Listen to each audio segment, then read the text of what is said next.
The US may give B-61 nuclear bombs to Poland or Ukraine in response to Russia's use of the Oreshnik missile.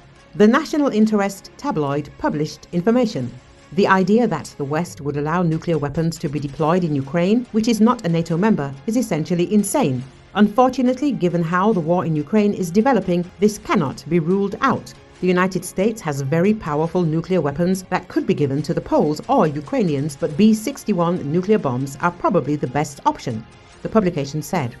Warsaw said it was open to making their US-made F-35 Lightning II warplane fleet capable of carrying American-made B-61 nuclear bombs.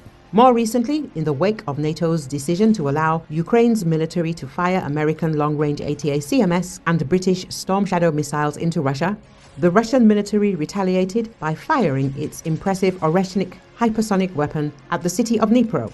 The West has no active defense against that weapon, which is nuclear capable or anything that is comparable in its arsenal. Thus, when conversations about possible escalations with Russia occur, inevitably the nuclear canard comes up, the national interest said. With the recent use of Oreshnik hypersonic weapon and the Kremlin's subsequent declaration that Russia is moving a tranche of these devastating weapons into Belarus, Poland is again feeling the proverbial squeeze. And it isn't only NATO members, such as Poland, that are trying to get in on the nuclear escalation talk against Russia. The Ukrainians sound obsessed with the prospect of gaining nuclear weapons from the West. The B-61 has been a pivotal player in NATO defense policy for decades. B-61s have been stationed in Belgium, Germany, Italy, the Netherlands, and Turkey over the years. It can also be fired from the B-2 Spirit long-range nuclear stealth bomber, the F-15E, and, as mentioned above, the F-35.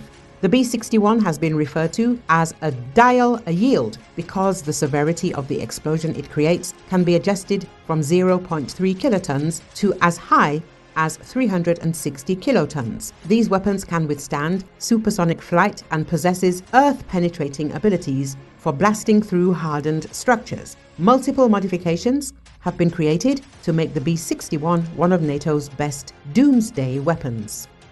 Russian ruler Vladimir Putin said that the appearance of the Oreshnik missile system in service with the Russian army minimizes the need to use nuclear weapons. By and large, we now need to develop Oreshnik rather than the nuclear doctrine because a sufficient number of these sophisticated systems put us on the verge of virtually eliminating the necessity to employ nuclear weapons, he said. The head of the Kremlin said that Russia does not strengthen the nuclear doctrine but improves it.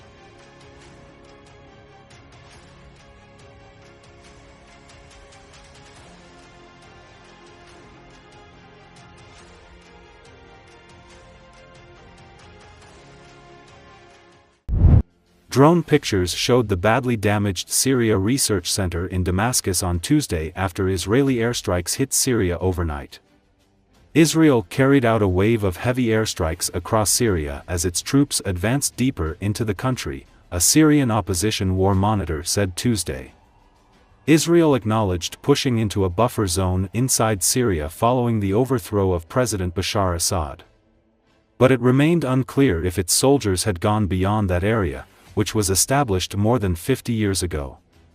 Israel denied it is advancing on the Syrian capital of Damascus. Israeli officials have said they are striking military targets, including heavy weapons, suspected chemical weapons sites and air defense systems, to prevent them from falling into the hands of extremists.